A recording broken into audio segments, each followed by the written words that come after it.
కీర్తనల గ్రంథము 112వ కీర్తన.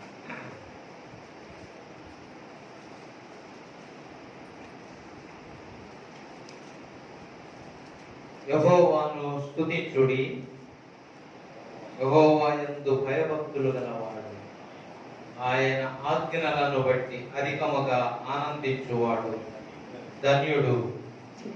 వాని సంతతి వారు భూమి మీద బలవంతులగుదురు. యథార్థవంతుల వంశపు వారు దీవింపబడుదురు.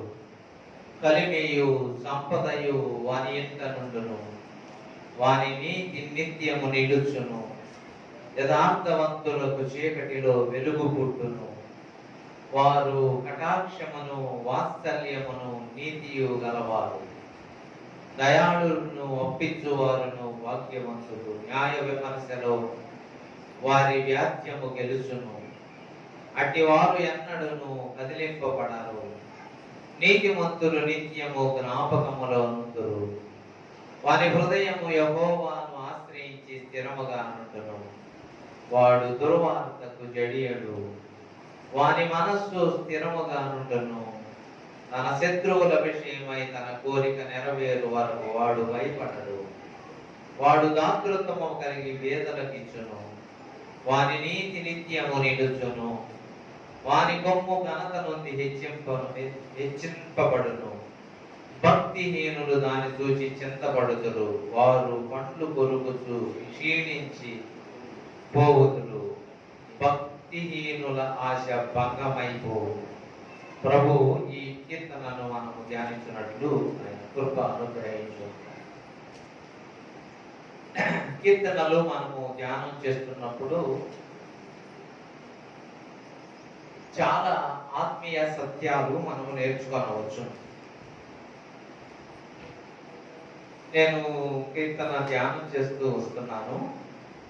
ఈ కీర్తనలో చాలా విషయాలు మనము నేర్చుకోవచ్చు. ప్రాముఖ్యంగా ఈరోజు భయభక్తులు కలిగిన వానికి, దేవుని యందు భయభక్తులు కలిగిన వానికి కలిగే మేలు, కలిగే లాభం మనము ఈ కీర్తన అంతట్లో చూడవచ్చు.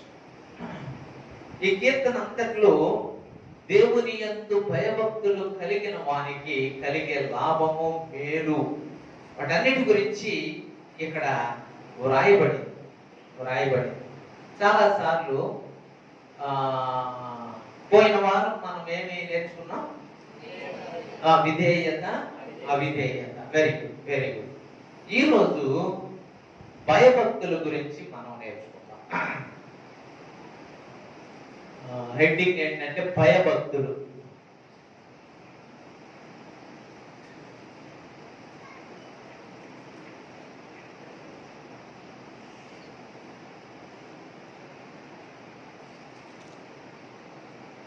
భయభక్తులు కలిగిన వాడు ధన్యుడు. భయభక్తులు కలిగిన వాడు ధన్యుడు. ఎవరి యందు? దేవుని యందు. యెహోవా యందు భయభక్తులు కలిగిన వాడు, ఆయన ఆజ్ఞలను బట్టి అధికముగా ఆనందించువాడు ధన్యుడు, ధన్యుడు. భయభక్తులు రెండు పదాలు. ఒకటి భయము, యెహోవా యందు భయము ఉండాలి, భక్తి ఉండాలి. ఆ రెండు కలిపితేనే భయభక్తులు అనే పదం వచ్చింది. భయము ఉండాలి, ఎవరి యందు? దేవుని యందు. మనం ఎవరికి భయపడతాం? ఎవరికి జనరల్గా భయపడతాం? పిల్లలు తల్లిదండ్రులకు భయపడతారు, పిల్లలు టీచర్లకి భయపడతారు, పోలీసు వాళ్ళకి భయపడతారు. పోలీసు వాళ్ళు 5 గంటలకు రావాలంటే 3 గంటలకి వెళ్ళి కూర్చుంటారు స్టేషన్ దగ్గరికి. ఎందుకంటే పోలీసులతో ఎందుకు గొడవ కదా, వాడు ఏమైనా లింకులు పెట్టాలి. ఏమైనా ఎంత భయం! పోలీసులంటే భయం, అధికారులంటే భయం, పెద్దవాళ్ళంటే భయం. భయం ఖచ్చితంగా భయపడతారు. భయపడటంలో తప్పంటారు. కానీ ఎవరికి భయపడాలి అంటే వీళ్ళందరికంటే కూడా భయపడాల్సిన వ్యక్తులు ఉన్నాడు ఒక ఆయన. ఆయన యెహోవా. ఆయన యందు భయభక్తులు కలిగిన వాడు, ఆయన ఆజ్ఞలను బట్టి ఆనందించువాడు ధన్యుడు. లోకంలో ధన్యత అనే పదం చాలా గొప్ప పదం అండి. ధన్యత అనే పదం చాలా గొప్ప పదం. ధన్యత ధన్యత ధన్యత అనే పదాన్ని ఇంగ్లీష్ లో ఏమంటారు చెప్పండి? బ్లెస్డ్ అంటారు.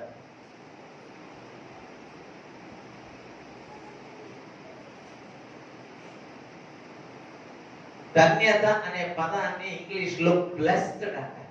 బ్లెస్డ్, బ్లెస్ బ్లెస్ చేయటువంటి ఏంది? దీవించడం.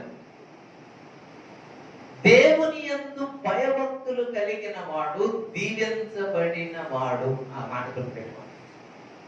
యెహోవా యందు భయభక్తులు కలిగిన వాడు ధన్యుడు అంటే అర్థం ఏంటంటే, యెహోవా యందు భయభక్తులు కలిగిన వాడు దీవించబడిన వాడు. ఆ మాట బ్లెస్డ్ అంటే ఆనందము కలిగిన వాడు.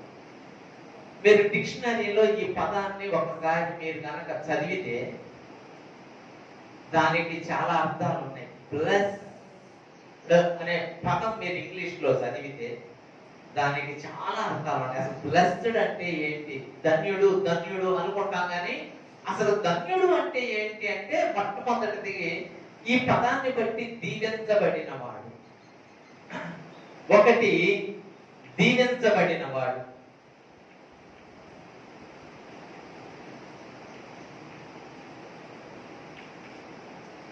శంకరనారాయణ డిక్షనరీ ఇంగ్లీషు పదాలకి తెలుగు అర్థాలు ఇచ్చే డిక్షనరీ. అందులో ఏమని ఉందంటే, ఆనందము గలవాడు.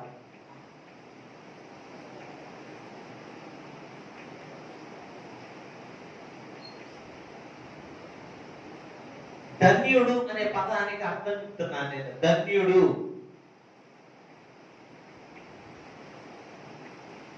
ధన్యుడు అనే పదానికి నేను చెప్తున్నాను. ధన్యుడు అంటే ఇంగ్లీష్ లో బ్లెస్డ్.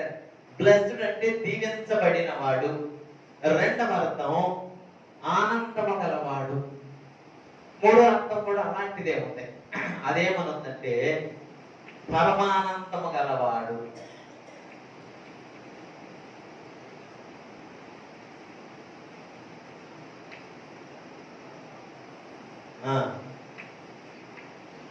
ఈ నేను ఎందుకు రాస్తున్నానంటే, ఆనందము వేరు, పరమానందము వేరు. ఆనందము వేరు, పరమానందం అంటే పరలోకపు ఆనందం గలవాడు. ఆ మాట గుర్తుపెట్టుకోండి. ఒక వ్యక్తి దేవుని యందు భయభక్తులు కలిగి ఉంటే జాగ్రత్తగా వాడు నిజంగా దీవించబడ్డ వ్యక్తి లోకంలో. ఈ ఆనందము పరమానందం, ఈ రెండు పదాలు కూడా చాలా దగ్గర పదాలే కానీ చాలా అర్థం ఉంది. ఆనందం గలవాడు. ఆనందంలో తాత్కాలిక ఆనందం ఉంది, శాశ్వత ఆనందం. తాగుబోతులకి తాత్కాలిక ఆనందం, అన్ని తాగుతూ ఉంటారు కదా. సినిమాలు చూసే వాళ్ళకి తాత్కాలిక ఆనందం, అంతవరకు ఆనందిస్తారు. తర్వాత వాళ్ళకి ఆనందం. బట్టలు కొనుక్కున్న వాళ్ళు అవి వేసుకున్న ఒక వారం దాకా ఆనందిస్తారు, తర్వాత పాత పడిపోవాలి. బండి కొనుక్కున్న వాళ్ళు ఒక సంవత్సరం పాటు ఆనందిస్తారు, తర్వాత బండి పాత అయిపోయింది కనుక. లోకంలో ఉండే ఆనందము తాత్కాలిక ఆనందం గుర్తుపెట్టు.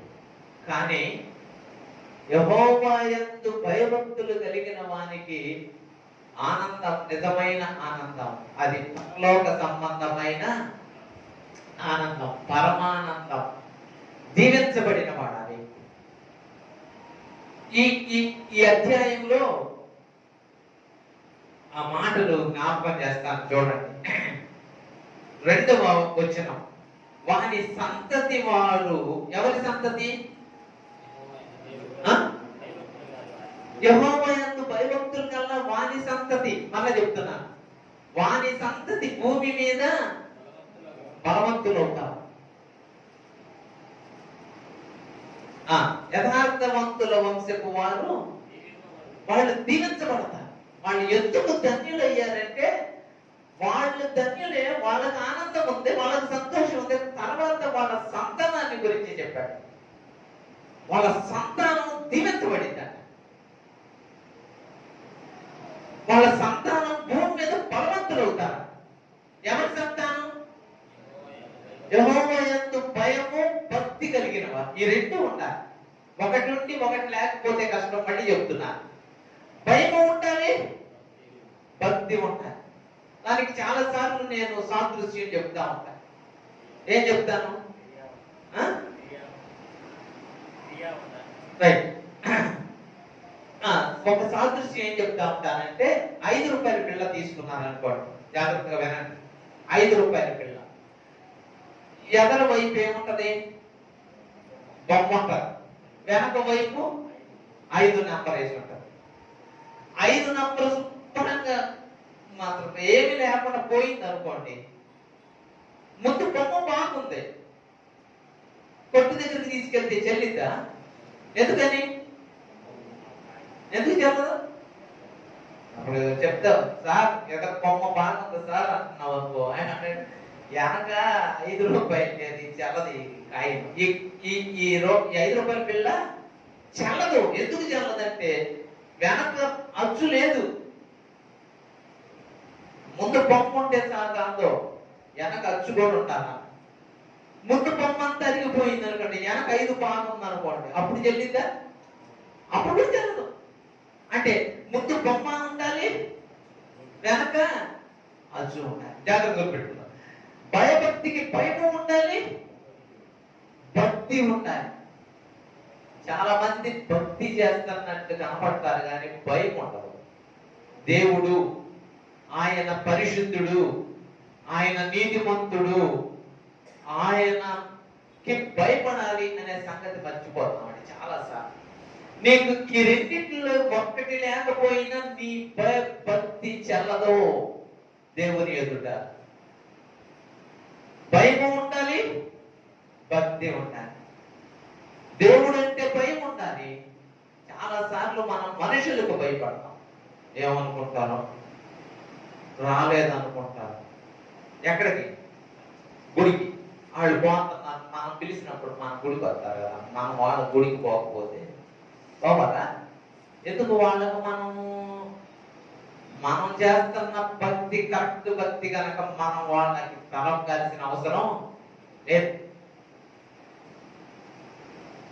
నీ జీవితంలో నీకు భయము భక్తి రెండు ఉండాలి.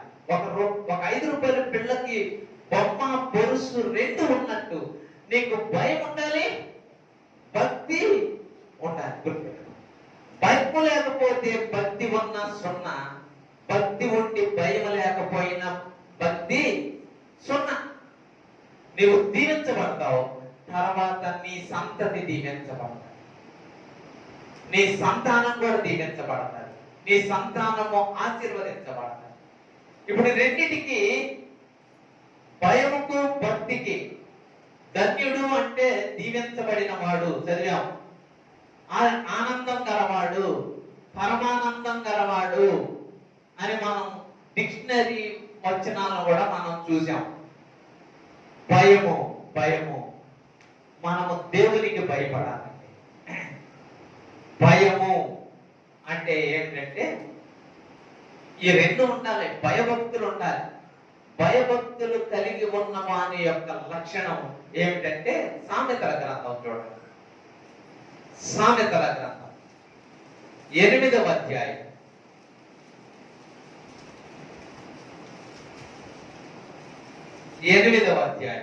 13వ వచనం. యెహోవా యందు భయభక్తులు కలిగి ఉండుట చెడుతనమును, యెహోవా యందు భయభక్తులు కలిగి ఉండడం అంటే ఏం చేయటం అంట? చెడ్డదానిని అసహించుకోవడం. చెడ్డదానికి వెళ్ళి చూడటం కాదు, అసలు చెడ్డది అనగానే దాన్ని అసహించుకోవడం. చెడ్డదాన్ని అసహించుకోకపోతే నీ జీవితంలో భయభక్తులు లేనట్టే. నువ్వు చెడ్డదాన్ని చెడ్డదంటే ఏంటి? విరోధమైంది ఏదైనా కానీ, దేవుని ఆజ్ఞలకు, దేవుని కట్టడకు, దేవుని న్యాయ విధికి విరోధమైంది ఏదైనా కానీ, అది ఎంత గొప్పదైనా కావచ్చు, అది ఎంత గొప్పదైనా కావచ్చు, అది నువ్వు చేయడం, దాన్ని అసహించుకోకపోతే అది నిజంగా చెడ్డ. అది నిజంగా నీ యందు భయభక్తులు లేనట్టే. నీలో భయభక్తి ఉందంటే చెడ్డది ఏదైనా కనబడితే చాలు. ఏదన్నా పంచో ఏదో చనిపోయింది అనుకోండి, ఏదో ఏదన్నా చనిపోయింది, ఆ దారిని వెళ్తుంటే ఎట్లా ఉంటది? ఎట్లా ఉంటుంది? ఆ దారిని వెళ్తాను, వాసన వస్తుంది. ఏం చేస్తారు? అంత దూరంలోని ఇక్కడ అబ్బో వాసన బాగా వస్తుంది, చండాలం వస్తుంది అన్న. మరి అంత చండాలం దానికి వాసనకి ఎక్కడేసి ముక్కులు మూసుకొని ఎంతసేపు వంటలేవు. ఎందుకంటే గాలి పీల్చకపోతే చచ్చిపోతావు, కానీ ముక్కులు పీపేస్తావు, గట్టిగా పట్టేసుకుంటావు దాటిందాక. అట్లయితే చెడ్డదాని విషయంలో నువ్వు అంత జాగ్రత్తగా ఉన్నావా? నీ యందు భయభక్తులు ఉన్నాయి అనడానికి మొట్టమొదటి రుజువు ఏంటంటే చెడ్డదానిని అసహించుకుంటావు.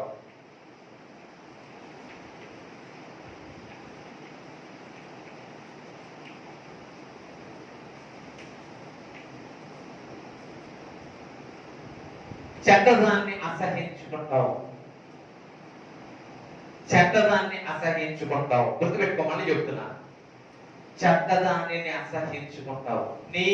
దేవుని యందు భయభక్తులు ఉన్నాయి అనడానికి రుజువు చెడ్డదానిని ఏం చేస్తావు?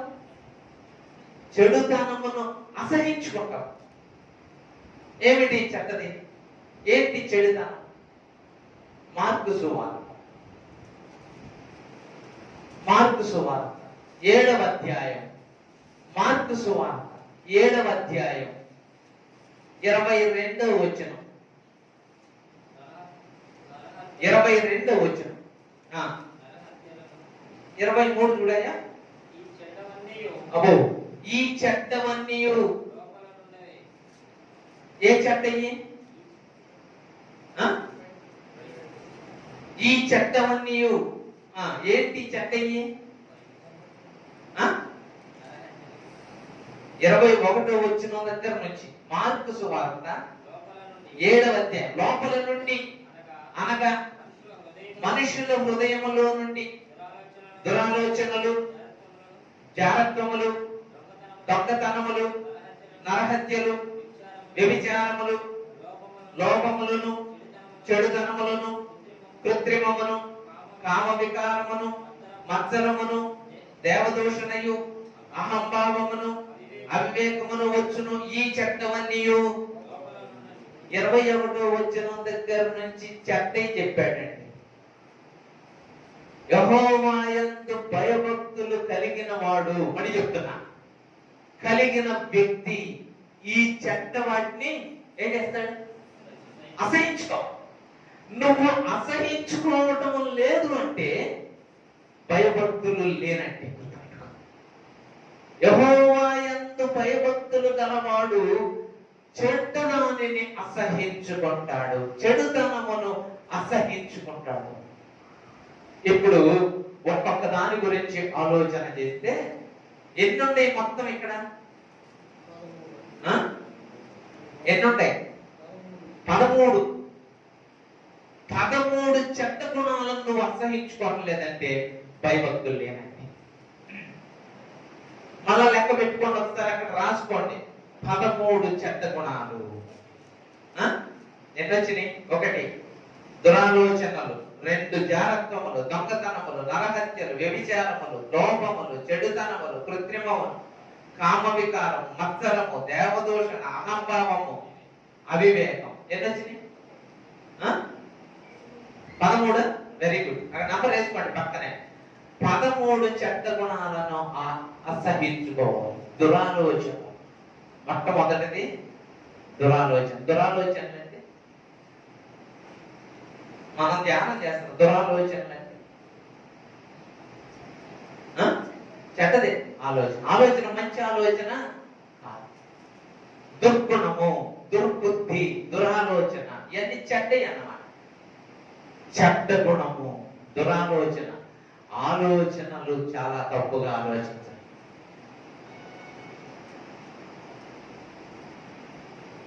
వాడండి కనపడటానికి అట్లుంటాడు కానీ భలే ఆలోచన, చెడ్డ ఆలోచన చేస్తాడండి వాడు. ఎవడాడు? వాడు ఎంత ఆలోచన చెడ్డ ఆలోచన చేస్తాడండి. చూడటానికి బాగుంటాడు కానీ మనిషి భలే కనపడతాడు కానీ మాటలు బాగుంటాయి కానండి, మాటలు బాగానే మాట్లాడినట్టు కనపడతాడు కానీ ఆలోచనలు చెడ్డాయి. ఆలోచనలు చెడ్డాయి. నీ ఆలోచన కరెక్ట్ గా లేకపోతే నీ భక్తి కరెక్ట్ గా లేనండి. నీకు భయం లేనంటే దేవుడు అండి. నీ జీవితంలో నీవిలో భయభక్తి కలిగి ఉన్నావంటే నీ ఆలోచనలు మంచి ఆలోచనలు అయి ఉంటాయి. ఇంకా దురాలోచనలు, జాగ్రత్తములు, దొంగతనములు. దొంగతనం చేయట్లేదులే, చేస్తున్నావు దొంగతనం. దొంగతనం చేయట్లేదు, నేను అసలు దొంగతనం చేయట్లేదయ్యా. నిజంగా దొంగతనం చేయట్లేదా మనం?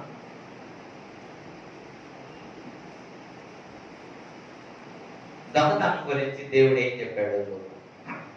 మలాకీ గ్రంథం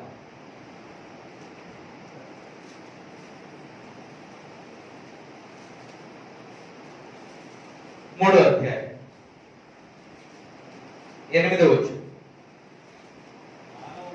మానవుడు దేవుని యొద్ద దొంగిలునా అయితే మీరు నా యొద్ద దొంగిలితే, దేని విషయంలో మేము నీ యొద్ద దొంగిలితమని మీరందరూ 10వ భాగమును ప్రతిష్టార్పణలను ఇయ్యక ఏం చేస్తున్నారంట? దేవుని బిడ్డలు ఏం చేస్తున్నారంట? దేవునికి ఇవ్వాల్సిన భాగాన్ని దేవునికి ఇవ్వకుండా దాచిపెట్టుకుంటారు. అది దేవుడు ఏమన్నాడు దాన్ని? దొంగతనం, దొంగలు వీళ్ళు అన్నాడండి. నిజంగా ఎవరు వీళ్ళు దొంగలు అంటే దేవుని భాగాన్ని దేవునికి ఇవ్వని వాళ్ళు అందరూ దొంగలే. దేవుని వాక్యం చాలా స్పష్టంగా చెప్తుంది. దేవుని భాగం నీవు దొంగతనం చేయలేదా ఎప్పుడు? దేవుని భాగాన్ని దేవునికి ఇస్తున్నావా న్యాయంగా? దేవుని భాగాన్ని దొంగిలించేవాడు దొంగలు. దొంగలు ఆరాధన చేస్తే దేవుడు సంతోషంగా అంగీకరిస్తాడంటారు. దొంగలు ఆరాధన చేస్తే దేవుడు అసలు అంగీకరిస్తాడు. దొంగ ఆరాధన దేవుడు సమర్థిస్తాడు. మన దేవుడు న్యాయవంతుడు. ఆయన అన్నాడు, నేను దేవునికి డబ్బులు సరిగ్గా ఈడకపోతున్నాను, అందుకని నేను ఈ చర్చికి కాకుండా ఇంకో చర్చికి వెళ్తున్నాను. ఏ చర్చి? అక్కడ చర్చిలోనైనా ఇవ్వాలి. ఎక్కడ చర్చిలోనైనా ఇవ్వాలి. నేను ఏదే చర్చిలోనైనా వాక్యం ఇదేనా ఇంకొక వాక్యం ఉంటుందా? వాక్యం నీకు ఏ రకంగా వచ్చిందో నేను అడగట్లా. అబద్ధంగా మోసంగా డబ్బులు సంపాదించకూడదు. ఒకవేళ నీకు దేవుడు ఇచ్చిన దానిలో దేవుని భాగాన్ని దేవునికి ఇవ్వని వాళ్ళందరూ దొంగలు. దానిని నువ్వు అసహించుకోకపోతే, ఇది నాది కాదు, ఇది దేవునిది అనే భాగం నువ్వు ఇవ్వకపోతే నువ్వు దొంగతనం చేస్తున్నట్టు. దొంగతనం చేసే వాళ్ళ ఆరాధన దేవుడు అసలు తీసుకొని ఎవరి గురించి చెప్తున్నాడంటే మలాకీలో విశ్వాసులకి, దేవుని బిడ్డలకి, ఇశ్రాయేలీయులకి చెప్తున్నాడు, వీరు నా దగ్గరే దొంగతనం చేస్తున్నారు. మనం దొంగతనం చేసే దేవునికి తెలుసా? దేవునికి తెలియదు. ఖచ్చితంగా తెలుసు దేవుడు. ఆయన ఖచ్చితంగా చూస్తాడు. ఒకవేళ మనుషులు చూడకపోవచ్చులే, నీకు ఎంత వచ్చింది, నీకేమొచ్చింది, నువ్వేం చేసావనే దేవుడు చూడు, మనుషులు చూడరు. దేవుడు చూస్తాడు. నీకు వచ్చింది కదా, నీకు వచ్చిన దాంట్లో నుంచి ఖచ్చితంగా 10వ భాగం తీసావా, 10వ భాగం తీసావా, అర్పణ తీసావా, నాకు నా మందిరావరణానికి తీసుకొచ్చావా? ఇంకా చూడండి అక్కడ ఏమన్నాడు. 9వ వచనం. ఈ జనులందరూ నా యొద్ద దొంగిలించుతూనే ఉన్నారు, వీరు శాపగ్రస్తులు. భయంకరమైన మాట ఇది. ఇశ్రాయేలీయులు శాపగ్రస్తులు. వాస్తవంగా దేవుని ఆజ్ఞలను బట్టి ఆనందించేవాడు ధన్యుడు, దేవుని దగ్గరే దొంగతనం చేసేవాడు శాపగ్రస్తుడు. ప్రియులారా, మనము చెడ్డ దానిని అసహించుకోవాలి. అది ఎట్లాంటిదైనా సరే మనము అసహించుకోలేకపోతే మన భయభక్తులు దేవుని ఎదుట సరి అయినవి కావని ఇంకా ఏమున్నాయి అక్కడ చెప్పండి. మార్కు సువార్తలు, దొంగతనములు, నరహత్యలు చేస్తున్నారా? మేము అసలు నరహత్య చేయలేదన్న వాళ్ళు చేయాలి. మేము నరహత్య చేయలేదు. నరహత్య చేయలేదు ఎప్పుడు?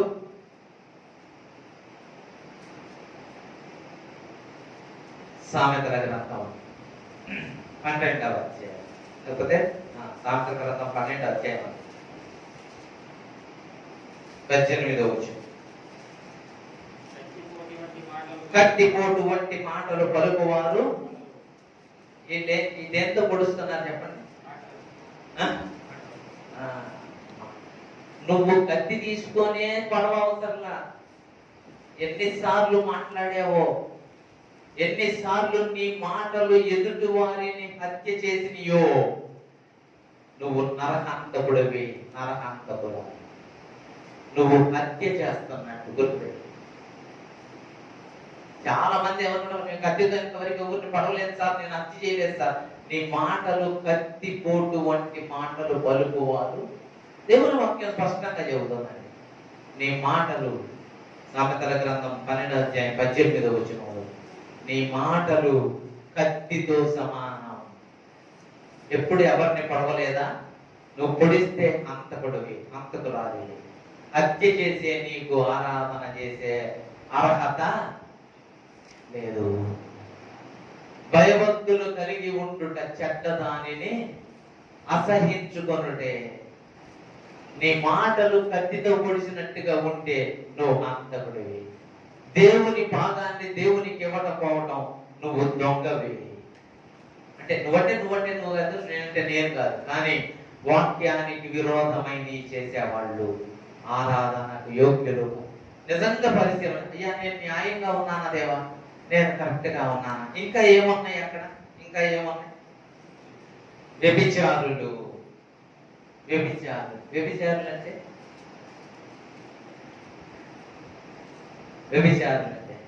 పాపం చేసేవాళ్ళు. చాలా సార్లు ఇది కూడా నేను బాగా ఆలోచించే, దేవా వ్యభిచారం ఒక పెద్ద పాపం, వ్యభిచారం ఒక పెద్ద పాపం. వ్యభిచారాన్ని గురించి దైవ గ్రంథంలో రాయబడిన మాట నేను మీకు చదివి వినిపిస్తా ఉంటాను. దయచేసి చూడండి. దినవృత్తాంతముల గ్రంథం. దేవుడు వ్యభిచారాన్ని గురించి ఇక్కడ వ్రాశాడు. దినవృత్తాంతముల 2వ గ్రంథం,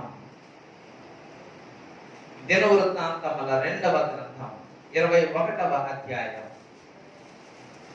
11వ వచనం, 21వ అధ్యాయము 11వ వచనం.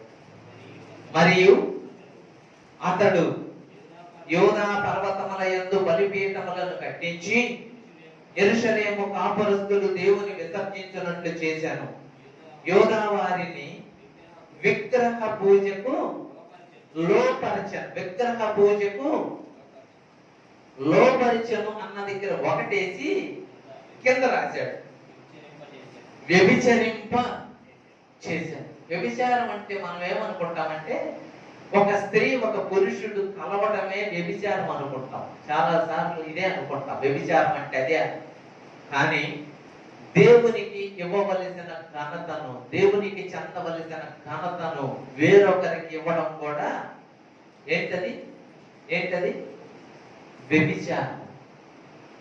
దేవుణ్ణి పూజించవలసిన నీవు దేవునికి చెందవలసిన ఘనతను ఇంకొకరికి ఇవ్వడం అది వ్యభిచారం. నీ బంధువులకు దేవుని కంటే ఎక్కువ ఘనతనివ్వడం వ్యభిచారం కింద లెక్క. గుర్తుపెట్టు.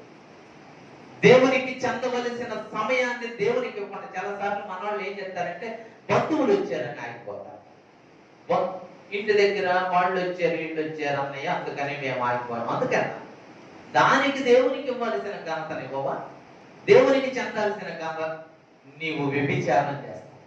అర్థం అంటే ఒక్క విగ్రహ పూజ వ్యభిచారం కాదు, దేవునికి ఇవ్వాల్సిన సమయాన్ని దేవునికి ఇవ్వకుండా వేరే దానికి నీవు నీ సమయాన్ని కేటాయించడం నువ్వు వ్యభిచరిస్తున్నట్టు. ఇక్కడైతే చాలా స్పష్టంగా అన్నాడు, విగ్రహ పూజకు లోబరిచాను, విగ్రహాలతో వ్యభిచరించినట్లు చేసెను. వ్యభిచారం. అట్లయితే దేవుని బిడ్డ, ఆరాధన చేస్తున్న బిడ్డ, రొట్టె విరుస్తున్న బిడ్డ, దేవుని యొక్క సన్నిధిలో మనలో పాలు పొందుతున్న బిడ్డ ఎవరికి ఘనతనిస్తున్నావు? ఎవరికి నీ సమయాన్ని ఇస్తున్నావు?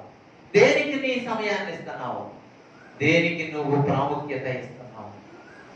నిజంగా నువ్వు ఆ స్థితిలో ఈ చెడ్డదానిని నువ్వు వర్షించుకోకపోతే నీ జీవితంలో యెహోవా యందు భయభక్తులు లేని బిడ్డగా నువ్వు, ఇది వాక్యం స్పష్టంగా చెప్తున్న మాట, నేను చెప్తున్న మాట కాదు, అలా జ్ఞాపకం చేస్తున్నాను. వ్యభిచారం అంటే, నరహత్య అంటే కత్తితో పడవటమే కాదు, నీ మాటలు జాగ్రత్త. వ్యభిచారం అంటే ఆ సంపర్కమే కాదు, నీవు చేస్తున్న పూజలు, నీవు ఇస్తున్న గౌరవం, దేనికి నీకు ఎక్కువ గౌరవం ఇస్తున్నావు? దేనికి ఆదివారము ఆరాధనలో విశ్వాసి ఉండాలి కదా, ఎక్కడున్నావు? రొట్టె విరిసే వ్యక్తివి ఎక్కడున్నావు? అంటే దేవునికి ఘనత లేదు. దేవునికి మనం అవసరం అయితే చేద్దాం, లేకపోతే లేదు. చేస్తే ఆరాధన చేద్దాం, లేకపోతే లేదు.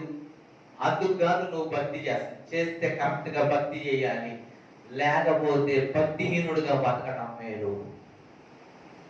భక్తి చేయకపోవడమే మేలు. దేవుడు చాలా స్పష్టంగా చెప్పాడు, చేస్తే ఒకే పడవ మీద కాళ్ళు పెట్టి ఉండడం మేలు, రెండు పడవల మీద కాళ్ళు పెడితే నష్టం. అవకాశం కుదిరినప్పుడు భక్తి చేస్తే అది భక్తి కాదండి. అవకాశం అన్ని బాగున్నప్పుడు చేసేది భక్తి కాదు, శ్రమలోను ఇబ్బందులోను చేసేదే భక్తి, కష్టంలో నష్టంలో నిజాయితీగా భక్తి చేసేదే భక్తి. అదే భక్తి. భయభక్తులు కలిగి ఉండడం అంటే చెడ్డదానిని అసహించుకోవడం. నిజంగా వీటిని నువ్వు అసహించుకోగలుగుతున్నావా? ఇంకా ఏమున్నాయో చూద్దాం. లోభములు. లోభం అంటే చెప్పండి.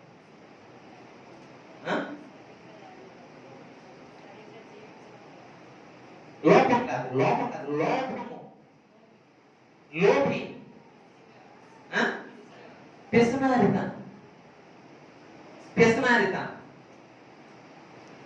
లోభి, ఆ మాట గుర్తుపెట్టుకోండి. లోపము అనేది పిసనారిత. జనం చూడటానికి బాగా ఖర్చు పెడతారు డబ్బులు, మంచి మంచి డెకరేషన్లు చేస్తారు, మంచి భోజనాలు చేస్తారు. పాస్టర్ గారి ప్రార్థన చేయించుకొని 100 రూపాయలు ఇచ్చుకోవాలి. అంటే వాళ్ళకి ఇవ్వాలని ఆ మనసున్న అంతవరకు ఇచ్చారు, నేను దాని గురించి కాదు. కానీ దేవుని సేవకుడు, దేవుడు అనే గౌరవం లేదన్నమాట వాళ్ళకి. దేవుని సేవకులకు ఎంత ఇస్తారు? బయట బ్రహ్మాండమైన భోజనాలు చేస్తారు, బాగుంటుంది, బ్రహ్మాండంగా ఉంటుంది. డెకరేషన్ కూడా భలే చేస్తారు, లైటింగ్ కూడా భలే పెడతారు. పాస్టర్ గారికి వచ్చేసరికి ఆయన దగ్గర అంత ఎక్కువ. అంటే దేవుని సన్నిధికి గౌరవం లేనట్టుగా చాలా సార్లు లోపి దేవుని దగ్గర ఖర్చు పెట్టి బయట జనం చెప్పుకోవాలన్నమాట. వాళ్ళు చేశాడంటే, వాళ్ళు బాగా చేశాడంటే, భోజనాలు కానీ, లైటింగ్ కానీ, మైకు కానీ జనం చెప్పుకో అంటే దానికి గొప్పతనం అన్నమాట. నన్ను అందరూ పొగడాలి. లోపం. చాలా సార్లు విశ్వాసులు దేవుని దృష్టిలో మీరు చేసే పని అది చాలా లోపత్వం. దేవునికి దగ్గరకు వచ్చేలేకి అన్ని బాగా చేస్తారు, టైం అంతా ఇంట్లోనే గడుపుతారు. వాక్యం చెప్పడానికి వచ్చి అన్నయ్య 5 నిమిషాల్లో ముగిస్తాను అంటే ఎంత లోపత్వం. దేవుని వాక్యానికి స్థానం కాదు, దేనికి స్థానం? 5 నిమిషాలు 10 నిమిషాల్లో. బయట అంతా రారు, మీటింగ్ రారు, ఏమి రారు. వాళ్ళు రెడీ అయ్యి వాళ్ళు అయిపోయి చేసుకొచ్చేలేక చాలా టైం అయిపోయింది. 5 నిమిషాల్లో వాక్యం ముగించి తెలియజేశాను. దేవుని వాక్యానికి సమయం ఉండదు. దేవునికి ఇచ్చే లోపం, లోపత్వం, పిసినారిత. అసలు ఇవ్వకపోయినా దేవుడు పెద్ద పట్టించుకోడు. దేవుడికి ఇవ్వకపోయినా పెద్ద, దేవుణ్ణి తక్కువగా చూస్తున్నావని గుర్తు.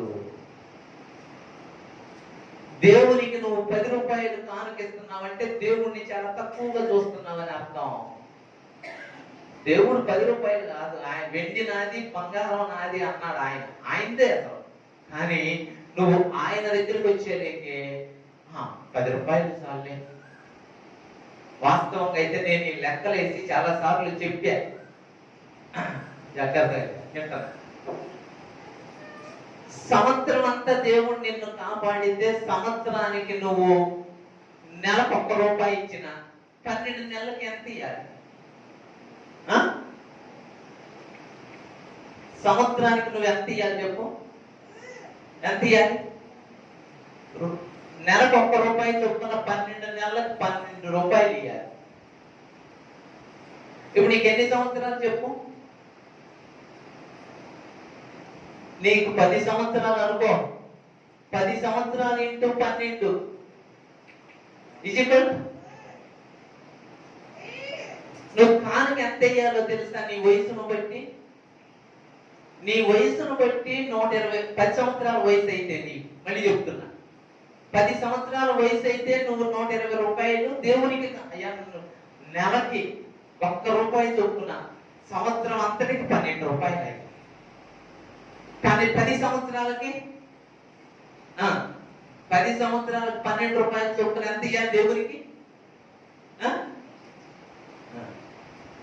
నువ్వు ఈ రోజు కూడా 10 రూపాయలు ఇస్తున్నావంటే దేవుడు అడుక్కునేవాడు కాదు. గుర్తుపెట్టు. అంటే నేను చెప్పగలను, నేను ఎంత వేస్తాను కానుక అనేది చెప్తే మీరు ఆశ్చర్యపోతాను. నేను చెప్పను, అది దేవునికి ఇచ్చేది కనుక నేను రహస్యంగానే ఇస్తాను. మా కుటుంబంలో మా పిల్లలకి నేను ఇచ్చే కానుక మీరు ఎక్కడ వేసిన కానుక ఒకే విధంగా వేయాలి. మీరు ఎక్కడ ఉన్నా సరే, వేరే సంఘానికి వెళ్ళిన కానుక అదే వేయాలి అని చెప్తాను అన్నమాట. వాళ్ళు సంపాదించుకునే స్థితిలో లేరు కనుక నేనే ఇస్తా వాళ్ళ కానుక. ఇది వేయాలి దేవుడు. వాళ్ళు ఆశ్చర్యం, ఇంత చేసి మొత్తం వేసేది డాడీ అన్నారు. మొత్తం అంటే అది మొత్తం నువ్వు దేవుడు నిన్ను క్షేమంగా తీసుకొచ్చి ఇన్ని సంవత్సరాలకు వచ్చావు. నువ్వు సంవత్సరానికి 10 రూపాయలు వేసిన, సంవత్సరానికి 10 రూపాయలు వేసిన 10 సంవత్సరాలకి 10 పదులు 100 రూపాయలు దేవునికి ఇయ్యాలి. నువ్వు నిజంగా లెక్కలు కడితే దేవుడు లెక్కలు కట్టేవాడే. నువ్వు లోపంగా ఈ రోజు కూడా దేవునికి ఒక ఆయన అదే చెప్పాను అనుకుంటా కదా, జేబులో చేయి పెట్టి తీసి అట్ట తీసి బాగా అన్ని, ఇది పెద్ద కాగితం ఉంది, ఇది పెద్ద కాగితం అన్ని తీశాడు. ఒక్క చిన్న కాగితం ఉందంట, అది వేసాడంట. వచ్చి ఏమిటినా చిన్న కాగితం అంటే బస్ ఎక్కి వచ్చాడంట. అది టికెట్.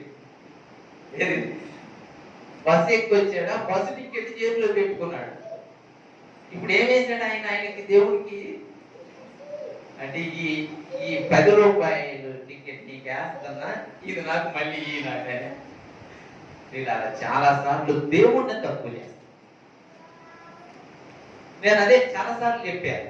ఈ కానుకలు మాస్టర్ గారికి అవుతాయి అనుకున్న వాళ్ళు దయచేసి కానుక కూడా ఇవ్వద్దు, అవసరం లేదు.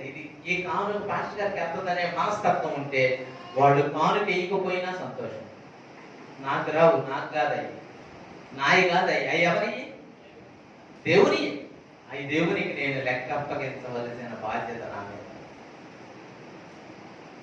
నేను ప్రతి రూపాయి లెక్క కట్టి రాస్తాను. ప్రతిదీ కూడా, ప్రతి దానిలో నుండి నేను 10వ భాగం బయటకు తీస్తాను. ముందు దేవునికి నాకు ఉన్ననే లేకపోని అది నాకు కాదు.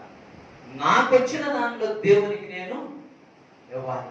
ఆయన నాకు ఇచ్చాడు ప్రేమించి, మిగిలింది నాది, మిగిలింది నేను వాడుకునేది. 100 రూపాయలు ఇచ్చాడు అనుకోండి దేవుడు నాకు. చెప్పాను కదా, ప్రార్థన చేయగల 100 రూపాయలు ఇచ్చాడు. ముందు ఫస్ట్ దాంట్లో 10 రూపాయలు తీసి బయటకు, దాంట్లో ఇంకో 10 బయటకు, ఇది దేవునికి ఇచ్చేది, ఇది పిచ్చగాళ్ళకి ఇచ్చేది. ఎవరైనా నా దగ్గరికి వచ్చి డబ్బులు అడిగితే నా దగ్గర లేవు అన్నాను, పిచ్చగాడు, పని చేసుకోలేని వాడు, వికలాంగులు నాకు కనబడినప్పుడు ఖచ్చితంగా వాళ్ళకి ఇవ్వాలి. వాళ్ళ కోసం ప్రతిరోజు నాకు వచ్చిన దాంట్లో ప్రతి దాంట్లో కూడా డబ్బులు బయటికి తెస్తాను. భక్తికి అదే నిదర్శనం, గుర్తుపెట్టుకోండి. భక్తి అనడానికి అది నిదర్శనం. మొట్టమొదటిది చెడ్డదానిని అసహించుకోవడం, గుర్తుపెట్టుకోండి.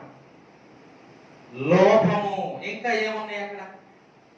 చెడుతనములు, కృత్రిమములు, కామ వికారము, మత్సరము, దేవదూషణ, అహంభావం. ఇవన్నీ మనలో ఉన్నాయా లేవా ఒకసారి పరిచయం. వీటిని నువ్వు అసహించుకోకపోతే, అహంభావం, చాలా సార్లు నేను ఎందుకు తగ్గించుకోవాలంటే, నేనెందుకు లోపడాలి, నేనెందుకు వాళ్ళ ముందు తగ్గించుకోవాలి, నా వయసు ఎంత, ఆమె తగ్గించుకోవాలి, ఆయన తగ్గించుకోవాలి, నేను తగ్గించుకోవాలి, నేను లోపడాలో ఆయన. ఆ అహంభావాన్ని నువ్వు గనక తీసివేసుకోకపోతే నీ స్వభావంలో భయభక్తులు లేనట్టే. నువ్వైతే గొప్పవాడివి కావచ్చు, అయితే కలెక్టర్ కావచ్చు, అయితే జడ్జివి కావచ్చు, అహంభావం ఉంటే నీ జీవితంలో భయభక్తి లేనట్టే. నేనెందుకు తగ్గించుకోవాలనే మనసు ఉందంటే నీలో భయభక్తి లేనట్టే. నేనెందుకు లోపడాలి అనే మనసు ఉందంటే నీలో భయభక్తి లేనట్టే. భయభక్తుల గురించి మాట్లాడుకుంటున్నాం. చెడ్డదానిని అసహించుకోవడం, భయభక్తిని గురించి మరొక మాట మనం చదువుదాం. అపోస్తలుల కార్యముల గ్రంథం 10వ అధ్యాయం, త్వరగా భయభక్తులు. అపోస్తలుల కార్యముల గ్రంథం 10వ అధ్యాయం, మొదటి వచనం. ఇటలీ పటాలం అనబడిన పటాలములో శతాధిపతి అయిన కొర్నేలి అని భక్తిపరుడు ఒకడు కైసరులో ఉండెను. అతడు తన ఇంటి వారందరితో కూడా దేవుని యందు భయభక్తులు గలవాడు. భయభక్తులకి నిదర్శనం చెప్తున్నాను మళ్ళా. తనే కాదంట, తన ఇంటి వారందరితో కూడా, ఆ మాట మీరు గుర్తుపెట్టుకోవాలి. భయభక్తులు నిలబడం అనేది గుర్తుపెట్టుకోండి. భయభక్తులు తన ఇంటి వారందరితో కూడా. నీ పిల్లలు ఏమయ్యారు, నీ భర్త ఏమయ్యాడు, నీ భార్య ఏమైంది, ఈరోజు ప్రార్థనలో ఉందా? ఈరోజు నీ భయభక్తులు కలిగి ఉండడం అంటే అదే గుర్తుపెట్టుకోండి. నీ కుటుంబం అంతా ఉండాలి, అదే భయభక్తులు కలిగి. చాలా సార్లు దీన్ని పక్కన పెడతాం. చెప్పాను అన్నయ్య చాలా సార్లు వాడు రానా. ఎవరు ఊరికి తీసుకెళ్ళలేదా నువ్వు? ఊరికేమో బయలుదేరరా లేకపోతే అంత ఊరు బయలుదేరకపోతే నీతో పాటు రమ్మన్న చోటకి రాకపోతే తంతావే. ప్రార్థనకు రాకపోతే చెప్పాను అన్నయ్య రావట్లేదు. భయభక్తులు అంటే ఇదే. తన కుటుంబం అంతటితో. ఇది మనకి చాలా షాక్. మనం చాలా సార్లు ఆలోచించాలి. అయ్యా నేను భక్తి చేస్తున్నాను, నీ యందు భయభక్తులు కలిగి ఉండడం అంటే నా కుటుంబం ఉండాలి, నా బిడ్డలు ఉండాలి, నా భర్త ఉండాలి, నా భార్య ఉండాలి, నేను ఉండాలి. యెహోవా యందు భయభక్తులు గలవాడు. ఆయన చేసే పనులు ఏంటో చూడండి. తన ఇంటి వారందరితో కూడా దేవుని యందు భయభక్తులు గలవాడయ్యండి ప్రజలకు బహుధర్మం చేసేవాడంట. ఇది ఇందాక నేను 10 రూపాయలు చెప్పానే, ఇదే నన్ను పట్టుకుంది ఈ మాట. కొన్నేళ్ళే ధర్మం చేస్తుంటే నేను ఎందుకు ధర్మం చేయకూడదు? కొన్నేళ్ళి ధర్మ కార్యాలు చేస్తున్నానంటే నేను ఎందుకు చేయకూడదు? దేవా, భయభక్తులు కలిగి ఉండడం అంటే ఏదో ప్రార్థనకు రావడం, ప్రార్థన చేసుకోవడం, రొట్టె విరవడం, ఆరాధన చేయడం అర్థమే కాదు. ఏముండాలి దానిలో? నీకు కలిగిన దానిలో ఏం చేయాలి? ధర్మం చేయాలి. భయభక్తులు గలవాడు ఏమంటున్నాడు? ప్రజలకు బహుధర్మము చేయించు ఎల్లప్పుడూ ప్రార్థన చేసేవాడు. ఎన్ని మంచి క్వాలిటీస్ ఉన్నాయండి. భయభక్తులు కలిగి ఉండడం అంటే ఇదే. గుర్తుపెట్టుకోండి, భయభక్తులు కలిగి ఉండడం అంటే ఇదే. నువ్వు యెహోవా యందు భయభక్తులు కలిగి ఉన్నావంటే చెడ్డదానిని అసహించుకోవాలి. చెడ్డ ఏముంటాయో ఆ గుణాలన్నీ కూడా ఎప్పుడు నీలో కనపడదు. అహంభావం, అవివేకం, ఎప్పుడు నీలో కనపడకూడదు. లోభత్వము, వ్యభిచారము, దొంగతనము, నరహత్య ఇవి ఎప్పుడు కనపడకూడదు. నేను ఆత్మ సంబంధంగా కూడా అవి ఎప్పుడు నీలో కనపడకూడదు. నీలో భయభక్తులు ఉంటే ఈ కనపడవు. అవి మచ్చుకు కూడా కనపడవు. అవి చెడ్డయి, వాటిని అసహించుకోవాలి. వాటిని నువ్వు అసహించుకోలేదంటే నువ్వు నిజంగా భయభక్తులు కలిగి లేనంటే. దేవుడు చెప్పాడు ఏమన్నాడో యోబు గ్రంథం 1వ అధ్యాయం 8వ వచనం చూడండి. యోబు గ్రంథం 1వ అధ్యాయం 8వ వచనం. నా సేవకుడైన యోబును చూచితివా? 1వ అధ్యాయం 8వ వచనం. అందుకు నీవు నీవు నా సేవకుడైన యోబు సంగతి ఆలోచించితివా? అతడు యథార్థవర్తనుడు, న్యాయవంతుడు, దేవుని యందు భయభక్తులు కలిగి చెడుతనమును, నాకు అదే చెప్పుకుంటున్నాం. యెహోవా యందు భయభక్తులు కలిగి ఉండడం అంటే చెడ్డదాన్ని అసహించుకోవటమే. ఇది చెడ్డది, ఇది వాక్యానుసారం కాదు, ఇది కరెక్ట్ అయింది కాదు, ఇది అట్లా చేస్తే చాలా కష్టాలు పడాల్సి. కష్టం పడతావా? చాలా కష్టం పడతావు. యెహోవా ఆజ్ఞను అనుసరిస్తే కష్టం పడతావా? ఇబ్బందులు వస్తాయా? శ్రమలు వస్తాయా? వచ్చినా సరే నిజమైన సంతోషం ఉంటది. యెహోవా యందు భయభక్తులు కలిగి చెడుతనమును అసహించుకున్నాడు. కొర్నేలి యెహోవా యందు భయభక్తులు కలిగి ధర్మం చేసేవాడు. ఇంకేం చేసేవాడు? ప్రార్థన చేసేవాడు. నేను మీకు కొన్ని మాటలు గబగబా జ్ఞాపకం చేస్తాను, రాసుకోండి. ఇక్కడే 111వ కీర్తన మనం చదివిన దగ్గరే యెహోవా యందు భయభక్తులు గల వారికి ఏం మేలు కలిగిద్దో చూడండి. 111వ కీర్తన 5వ చరణం.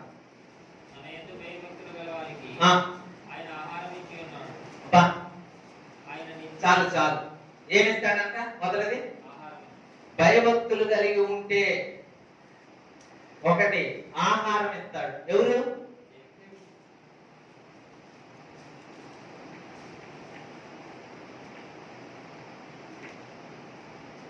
పదిహేను 13.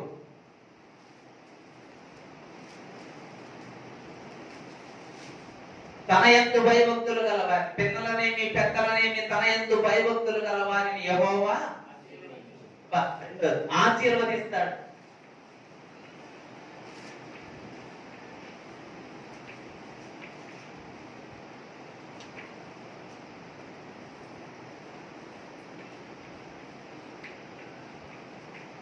ఐదా 6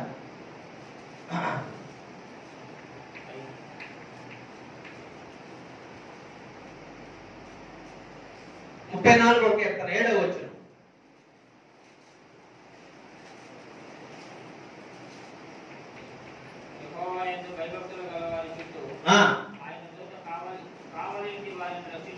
వారిని కాపాడును, వారిని రక్షించును అంతేనా? దూతల కాపుదల ఉంటదంట. భయభక్తుల వలన ఎన్ని లాభాలో చూడండి. యెహోవా యందు భయభక్తులు గల వారికి ఆయన ఆహారం ఇస్తాడు. యెహోవా యందు భయభక్తులు గల వారిని ఆయన ఆశీర్వదిస్తాడు. యెహోవా యందు భయభక్తులు గల వారిని ఆయన రక్షిస్తాడు. 34:9.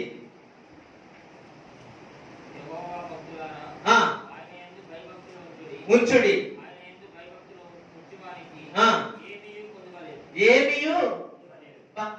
ఏమీయు కొదువలేదు. ఎవరికి? భయభక్తులు గల వాళ్ళకి. భయభక్తులు కలిగి ఉండడం అంటే చెడ్డదానిని అసహించుకో. అది నువ్వు అసహించుకోకపోతే, దానిని కాదనుకోకపోతే నీకు రావు. ఆయనే నీకు ఆహారం ఇస్తాడు, ఆయనే నీకు కాపుదల ఇస్తాడు, ఆయనే నిన్ను సంరక్షిస్తాడు, ఆయనే నిన్ను పోషిస్తాడు. యెహోవా యందు భయభక్తులు కలిగి ఉండడం ఎంత గొప్ప సంగతో చూడండి. ఐదవది సామెతల గ్రంథం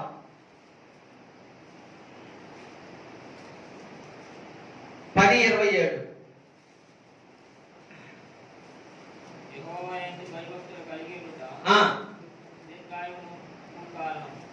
దేనికంట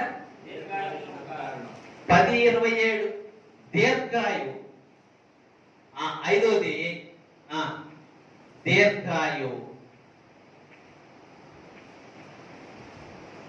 దీర్ఘాయు అంటే దీర్ఘాయు అంటే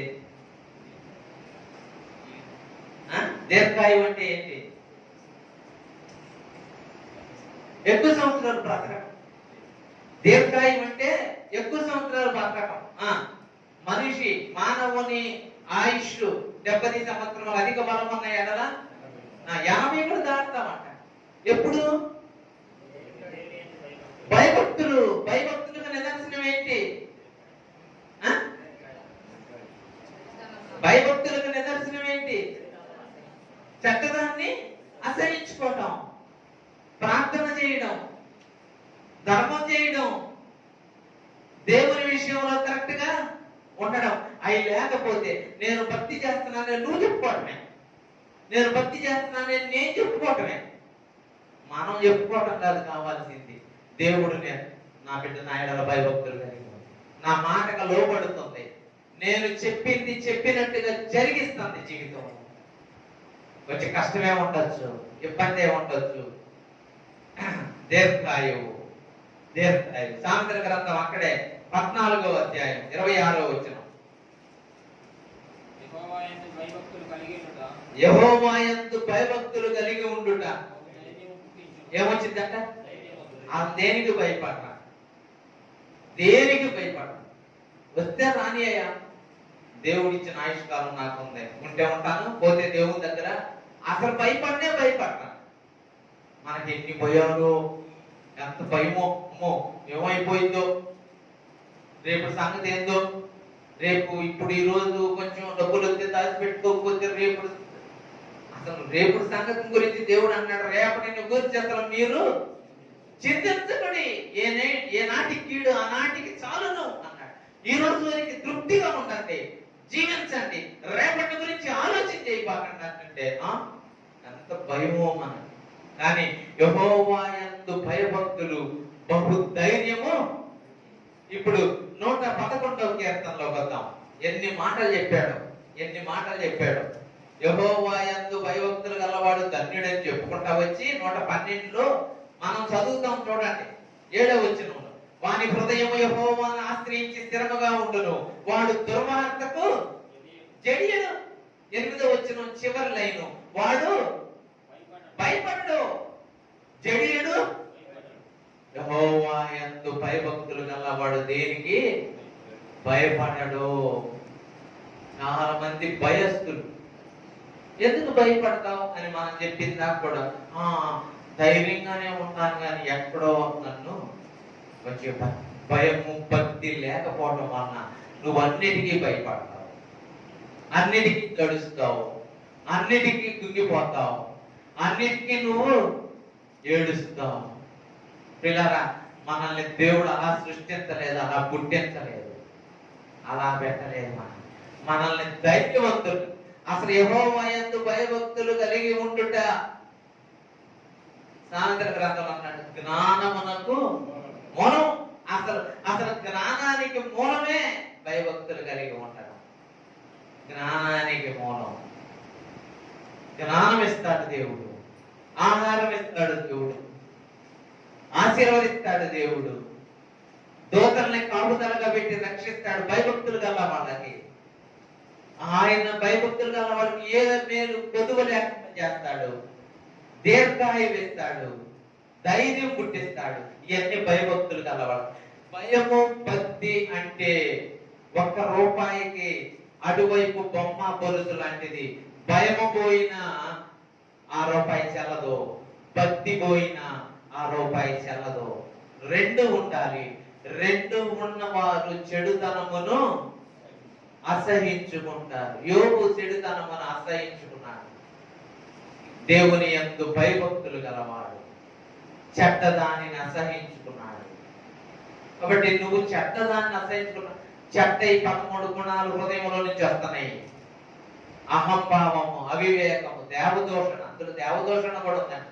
దేవుణ్ణి దూషించడం, అది ఎంత భయంకరమైన మాట. అది కూడా లోపల నుంచి వచ్చి ఈ చెడ్డవన్నీ మనిషిని అపవిత్రపరుస్తున్నాయి. ఈ చెడ్డదాన్ని నువ్వు అసహించుకోకపోతే, ఈ చెడుతనమును నీవు అసహించుకోకపోతే, నువ్వు భయభక్తులు కలిగి ఉన్నామని చెప్పడానికి నిదర్శనము రూలు లేనే ఒప్పుకోదు. రూలు నీలో భయభక్తి ఉందంటే తగ్గించుకోవాల్సింది, నీలో భయభక్తి ఉన్నది అంటే లోబడాల్సిందే, నీలో భయభక్తి ఉన్నది అంటే నువ్వు చెడ్డదాన్ని విడిచి దూరంగా రావాల్సింది. చాలా సార్లు మనకు పట్టని సంగతి కోసం ముందు రెడీగా వెళ్తాం అన్నమాట. అది మనకు అవసరం లేదు, అయినా సరే ముందు అక్కడ హాజరవుతాం. ఎవరు అక్కడికి వెళ్ళింది, హాజరయ్యిందంటే ఫలానా వ్యక్తి. ఎవరు ఆ వ్యక్తి, ఎందుకు వెళ్ళింది, ఎప్పుడు వెళ్ళదు కదా అంటే ముందు ఎవరు కావాలి, ఏం కావాలా, ముందు చెడ్డ వార్తలు ఏముండి అవి తెలుసుకోవాలా. చెడ్డదాని గురించి అసహించుకోవాల్సిన నువ్వు చెడ్డదాని కోసం పోయి ఆలోచన చేసి వాళ్ళతో కూర్చొని మాట్లాడి ఇదేంటంట అయిందంట, ఏంటంట, ఎందుకు నీకు ఆ సంగతులు? నీలో భయభక్తి లేదు, ఊరికి భక్తి నటిస్తాను. నటిస్తే భక్తి పరలోకం రాదు, నటన వలన భక్తి వలన పరలోకం రాదు, పరిశుద్ధత రాదు, నిత్య నరకాగ్ని మాత్రం. అసలు మనకు పట్టణ వాటి గురించి మనం వాటి జోలికి వెళ్ళాల్సిన అవసరం లేనే లేదు. మనము భక్తి చేసేవాడు, మనం భయభక్తులు కలవాడు, మనకు దేవుడు ఉన్నాడు అన్ని ఇచ్చేవాడు, మనకు దేవుడు ఉన్నాడు ఆశీర్వదించేవాడు. మనం చెడ్డదాన్ని, అది చెడ్డది అని అనుకున్నది ఏదైనా సరే దాన్ని ఏం చేయాలి, మనం అసహించుకోవాలి. దాని జోలికి మనం అసలు పోకూడదు అని మనం అనుకోవాలి. అట్లా అనుకో, నాకు ఎట్టినోళ్ళు ఉంటారు, వాళ్ళని అనుకుంటాం ఏమని దొరికి అది కాదు. మనకి ఎట్టినోళ్ళు దేవునికి విరోధమైంది చెడ్డది, అది అసహించుకో, దానికి దూరంగా ఉంటాం, నేర్చుకోవాలి. దాని కొరకే మనలను పరిశుద్ధపరచడం కోసం, ఈ చెడ్డ వాటి నుంచి తప్పించడం కోసమే యేసు ప్రభువు వచ్చాడు. ఆయన రక్షణ ఇచ్చే దేవుడు. తన యందు భయభక్తులు గల వారిని ఆయన కాపాడి రక్షిస్తాడు, దీర్ఘాయువు ఇస్తాడు, జ్ఞానం ఇస్తాడు, తెలివితేటలు ఇస్తాడు, ఆహారం ఇస్తాడు. ఎన్ని ఉన్నాయో భయభక్తులు కలిగి ఉంటావు. నిజంగా భయభక్తులు కలిగి ఉన్నావా, నువ్వు దేనికి భయపడాల్సిన అవసరం లేదు. ధైర్యంగా ఉంటావు, ధైర్యంగా ఉంటావు. ధైర్యంగా లేనోళ్ళు అందరూ భయభక్తులు లేనోళ్ళ కింద లెక్క వస్తారు. అయితే కదా నీకు ఏం చెప్పకూడదు, నేను భయపడుతున్నాను, నువ్వేం చెప్పకపోయినా నువ్వు భయపడుతుంటే ఆయన చూస్తూ ఉంటాడు, నేను చూడను కానీ ఎవరు చూస్తాను. ఏం భక్తి నీది, ఏం భయం నీది, నేనున్నానన్నా కానీ నువ్వు భయపడుతున్నావంటే నీ భక్తి, నీ భయం సరే ఇది కాదు అంటాడు. ప్రార్థన చేసుకో, ప్రార్థన చేస్తాడు.